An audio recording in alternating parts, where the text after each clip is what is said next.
Plus de 50 chefs d'État et de gouvernement autour d'une table à Chicago.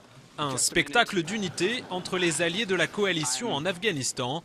Objectif, confirmer le calendrier de retrait du pays sans l'accélérer. Dès l'année prochaine, l'OTAN passera un rôle de soutien dans la guerre.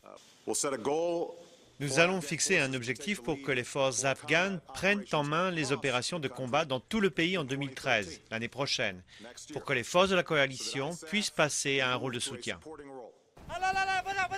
À l'été 2013, qu'elles soient prêtes ou non, les forces de sécurité afghanes devront contrôler elles-mêmes l'ensemble du territoire. L'OTAN restera en appui jusqu'en 2014.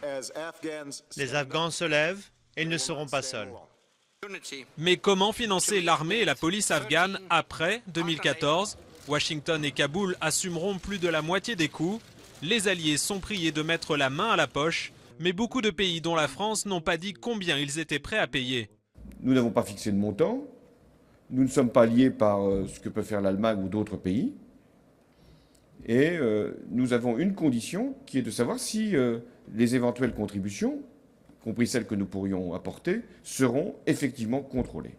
Reste un point noir en marge du sommet. Les Américains n'ont pas réussi à trouver d'accord avec le Pakistan sur la question des routes de ravitaillement qui traversent le pays et qu'Islamabad a fermé depuis novembre en représailles à la mort de 24 de leurs soldats sous des bombes américaines. Or, ces routes seront indispensables au retrait.